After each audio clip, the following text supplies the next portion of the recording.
एक लोभी खाऊ लोमड़ी थी। वह गांव के सभी घरों में खाने की चीजों की चोरी करने जाया करती थी। एक दिन वह रंगसाज के घर में घुस गई। असावधानी के कारण वह एक नील के बड़े बड़े मग में जा गिरा और उसका पूरा शरीर नील के रंग से सना हुआ। मग से बाहर निकलने के बाद लोमड़ी का देह एकदम बेरूप हो गया। नील के रंग को नहाकर धोने के लिए लोमड़ी जल्दबाजी से नदी में कूद पड़ी। लेकिन नदी में नहाने के बाद जब वह तट पर आई तो पाया कि सूर्य की किरणों में उसका नीला शरीर चमकीला दिखाई देता है और बिल्कुल नीलमणि की भांति प्रतीत हुआ है। उसे देखकर दूसरी लोमड़ी बड़ी आश्चर्यचकित हुई और कुतूहल से पूछा, तुम कौन हो? मैं काछवो हूँ, लोमड़ी ने जवाब दिया। तिब्बती भाषा में काछवो का अर्थ है इंद्र होने वाला। इसलिए स्वर्ग में इंद्र ने सुना कि इस लोमड़ी का नाम इंद्र से नाते रिश्ते का है, तो उसने तुरंत लोमड़ी को जानवरों का राजा घोषित किया। नीली लोमड़ी बहुत खुश हुई और उसने लोमड़ियों को उसे दूसरे जंगली जानवरों से परिचित करने की हुक्म दी।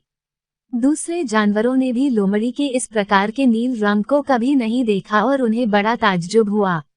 अचंभे में आकर सभी जानवरों ने नीली लोमड़ी को राजा माना और उससे हाथी की पीठ पर बैठे घूमने का सुझाव दिया। इसके बाद हर शोभा यात्रा के वक्त आगे आगे शेर, शेर के पीछे बाघ और बाघ के पीछे अन्य जंगली जानवर रास्ता बनाते थे और उनके पीछे पीछे लोमड़ी हाथी पर शान से बैठे इतराते हुए चल रही थी। नीली लोमड़ी की माँ भी जीवित थी। वह एक दूसरी पहाड़ी गुफा में रहती थी। नीली लोमड़ी ने अपनी माता के नाम पत्र लिखकर उसे भी शोभा यात्रा में शामिल होने का निमंत्रण दिया। लोमड़ी के संदेश वाहक के हाथों से पत्र माता लोमड़ी को पहुंचाया गया।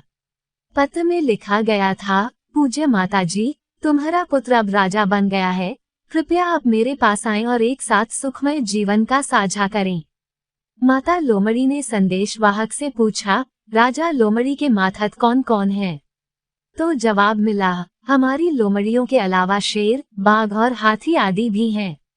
सुनकर माता लोमड़ी बड़ी घबराते हुए बोली, यह कोई खुशखबरी नहीं है, मैं नहीं जाऊंगी। संदेश वाहक खाली हाथ लौटा और जंगली जानवरों के बीच घूमते हुए चिल्लाया, गजब की बात है, हमारा राजा असल में एक लोमड़ी है। मैं अभी अभी उसकी माता से मिलकर लौटा हूँ। मैंने खुद आंखों से देखा है कि वह असली लोमड़ी है।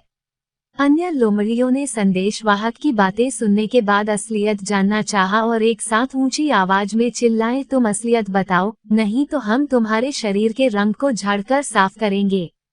फिर भी नीली लोमड़ी धैर्य का स्वांग करती रही, किंतु हाथी की पीठ पर बैठे हुए नाराजगी की वजह से उसके मुंह से लोमड़ी की ची ची ची जैसी ध्वनि निकली। इस तरह उसका पोल एकदम खुल गया।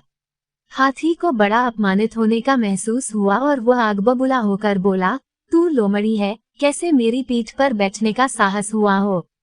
उसने लोमड़ी को पकड़कर जोर से जमीन पर पटका दिया, फिर अपने एक मजबूत बड़े बड़े पांव को लोमड़ी पर दबाकर उसे जान से मारा।